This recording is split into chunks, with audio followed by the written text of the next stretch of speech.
Bonjour tout le monde. L'équipe du CDSL Sport est au Complexe Bell de Brossard pour vous permettre d'en savoir davantage sur ce que vit un journaliste sportif au quotidien. Présentement, je suis avec Richard Labbé. Bonjour Richard. Salut, comment ça va? Bien vous? Ben oui, ça va très bien. Richard, on a quelques petites questions à vous poser. Êtes-vous prêt? Je pense que oui. Parfait. Premièrement, quel a été l'événement sportif ou les événements sportifs que vous avez le plus aimé couvrir? Probablement deux choses. Les finales de la Coupe Stanley, j'ai été chanceux, j'ai couvert déjà plusieurs. Aucune avec le Canadien, malheureusement, mais plusieurs avec d'autres équipes. Ça, c'est toujours très le fun. Et les Super Bowls, j'ai couvert pas mal, 11 années, en fait. Je suis allé au Super Bowl, puis j'ai couvert le match de finale du football américain. Donc, je te dirais que ce sera les deux événements les plus fun pour moi. Intéressant. Pouvez-vous nous parler de journalistes que vous admirez?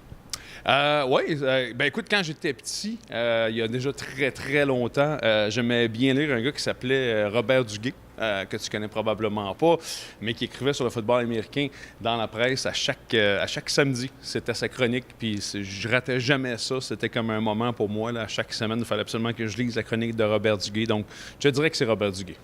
Parfait. Selon vous, quelles sont les grandes différences entre le journalisme écrit et celui pratiqué à la télévision? Écoute, celui pratiqué à la télévision fait en sorte que faut constamment que tu sois bien habillé. Tu peux pas te présenter en T-shirt. Alors ici, quand on vient écrire, on peut être habillé en T-shirt.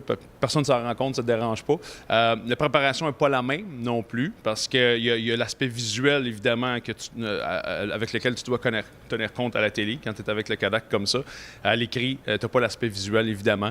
Donc, c'est deux choses qui sont différentes, mais le but premier demeure le même. Par contre, c'est l'information. Ça ne change pas.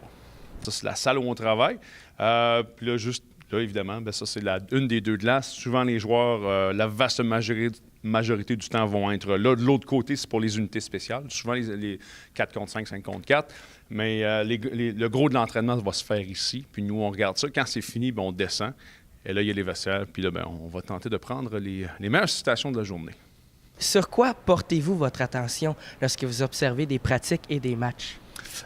Pour les pratiques, c'est surtout les trios chez le Canadien. Est-ce qu'il y a des changements? Qui va jouer avec qui? Est-ce qu'il y a des blessés? Est-ce qu'il y a des joueurs qui manquent à l'entraînement? C'est ce qu'on va voir tantôt. Et pendant le match, je regarde un petit peu qui joue bien, qui joue moins bien, puis je vais probablement tenter de formuler une analyse autour de ça, autour de ce qui s'est passé. Qu'est-ce que vous aimez le plus dans votre travail? Probablement les voyages. C'est super le fun d'aller voir le Canadien. Je sais pas moi, à Philadelphie, à Los Angeles, à Toronto. Souvent, c'est des belles villes. Souvent, on a l'occasion un petit peu de visiter les villes. Pas trop, mais un peu quand même. Alors, je te dirais que c'est probablement ça. Puis aussi sur la route, c'est le fun d'avoir les différents arénas de la Ligue nationale, les ambiances. Ça change d'une place à l'autre. Ça, c'est super le fun. Quelles sont les études nécessaires pour devenir journaliste? Ça, c'est une bonne question. Écoute, généralement, les gens vont s'en aller à l'université faire un bac en communication. Alors, c'est généralement jusqu'à l'université. Et des fois, tu peux faire une maîtrise. Mais je te dirais que généralement, un bac en com à l'université, c'est pas mal la façon de faire. Quels sont les moments les plus stressants de votre métier? Comme présentement, quand je suis interviewé par des gens. Mais je te dirais... Les soirs de match, on a un certain laps de temps pour envoyer un texte. Comme si le match finit à 10h30, moi, il faut que mon texte soit écrit à peu près 1 heure plus tard. Donc, pas le temps de niaiser, il faut qu'on se dépêche, il faut que ça soit bien fait, pas de faute d'orthographe. C'est pas facile, ce bout-là, mais on s'habitue. Est-ce difficile de percer en journalisme? Est-ce un métier d'avenir? Ça a toujours été difficile. Quand j'étais au cégep, il y a déjà très longtemps... il y a 25-30 ans à peu près, je m'étais fait faire l'éducatrice en choix de carrière avait sorti les statistiques pour le métier de journaliste, parce que c'était en 90, puis les chances de réussite étaient de 0,4 % en 90. Donc, ça n'a pas changé tant que ça. Ça a toujours été difficile, mais c'est la persévérance souvent qui va faire la différence. Y a-t-il des sports plus difficiles à couvrir? La boxe, probablement, parce que ça se passe très rapidement. Il peut y avoir un vainqueur en dedans d'une minute. En 30 secondes, ça peut changer comme ça. Ça va très, très vite. Ça, c'est un sport qui n'est pas facile à couvrir. Qu'est-ce que vous aimez le moins dans votre travail? Le moins, Pas vraiment de moins.